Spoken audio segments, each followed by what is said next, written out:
Europe 1, Daphné Burki. 10h50, c'est l'heure des conseils du docteur Kierzek. C'est l'heure de Bonjour Docteur. Allez tout le monde! Hola, hola! Hola, hola! Bah oui, parce que ce soir à 17h, France-Pérou. Hola, hola! Aïe, voilà. Là, je me suis fait mal. Je me suis peut-être un petit peu emballée pour la hola, hola.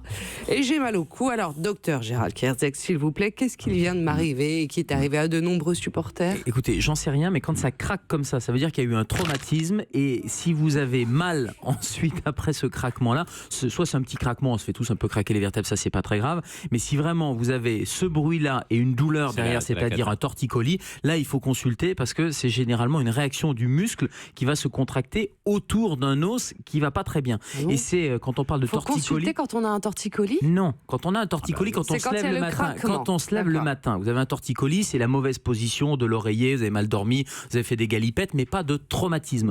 En revanche, quand vous avez un traumatisme plus un torticolis, le torticolis, c'est la réaction, c'est la contracture du muscle, c'est les muscles des cervicales, tout simplement, qui se contractent, et cette cervicalgie est en réaction à quelque chose dessous, au niveau de l'os, et voilà pourquoi il faut consulter. Il y a eu une histoire comme ça qui avait un peu défrayé la chronique, c'est une jeune femme qui éternuait, et lors d'un éternuement un peu violent, elle s'était fait une fracture vertébrale avec un torticolis. Donc dès qu'il y a un gros crack, un traumatisme et un torticolis, on consulte. Bon, là, on reste sur le l'essentiel, c'est le matin, vous vous levez, vous avez mal au cou. Voilà, mais le torticolis. Ça, c'est un torticolis. Alors qu'est-ce que je fais? Est-ce que je reste avachie pendant toute la Coupe du Monde, je ne bouge pas pour me reposer, ou est-ce que c'est une mauvaise idée? Alors, on va éviter de bouger, effectivement. Vous allez pouvoir mettre un petit collier cervical, histoire de maintenir un peu le cou.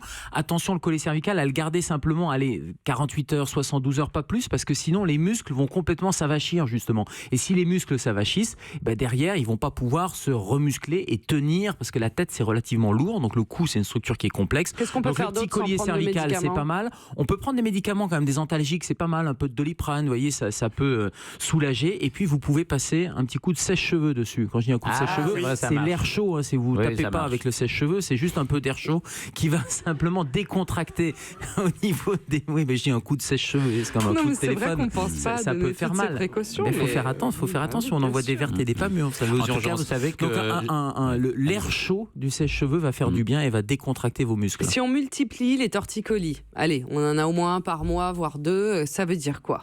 Alors, ça veut dire qu'il y a parfois un problème de posture. Et je pense quand on est avec les SMS, on a toujours la tête un peu baissée, on envoie des textos.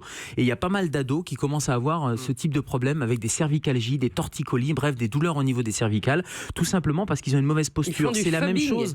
Ils regardent trop leur téléphone. Et exactement, c'est la même chose si vous avez votre écran de bureau qui est mal réglé ou si vous avez des problèmes de vue, parce que vous allez compenser finalement avec une mauvaise position cervicale, une mauvaise position du cou. Et ça peut donner des torticolis à répétition. Et si on serre les dents? Est-ce que c'est un signe? La nuit, vous nous en avez parlé de ça. Si ça grince, là, le bruxisme. Voilà, le bruxisme. Alors c'est vrai que si vous avez une mauvaise occlusion dentaire ou si vous êtes un peu stressé, vous avez tendance à faire du bruxisme, c'est-à-dire grincer des dents, je ne vais pas le faire parce que c'est horrible à l'oreille. Il y a parfois un problème d'articulation temporomandibulaire. C'est la mandibule, la mâchoire, avec la mauvaise position dentaire ou les dents qu'on serre un peu trop, ça peut donner une répercussion à l'arrière au niveau des cervicales. Donc quand c'est aigu, le torticolis, on ne fait pas grand-chose, ça va passer au bout de 24-48 heures. On met un petit coup de sèche-cheveux. On peut éventuellement aller voir un kiné, un ostéo derrière, ça peut aussi être intéressant.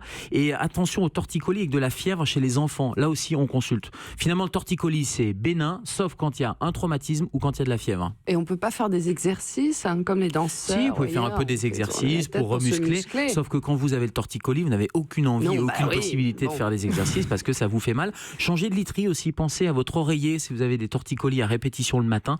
Parfois, l'oreiller n'est pas adapté. Soit il est trop mou, soit il est trop dur, soit il est trop haut. L'objectif d'un oreiller, c'est quoi? C'est de maintenir un axe de la tête et des cervicales qui soient un peu alignés. S'il est trop mou, vous voyez, ça va.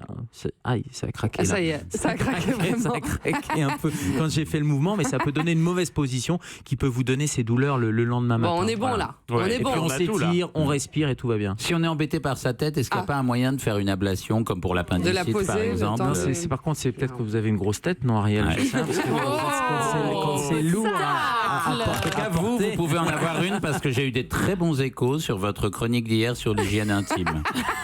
Je peux vous dire que les gens m'ont dit, alors là, j'ai tout compris. Je ne parle que de ça. Bon, en tout cas, on peut refaire une... Ah oui. Allez, on y va!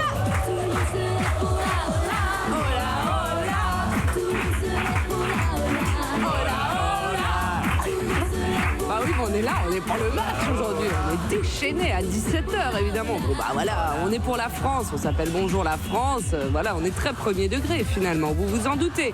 Merci beaucoup, docteur. Merci. On vous retrouve demain ? Exactement.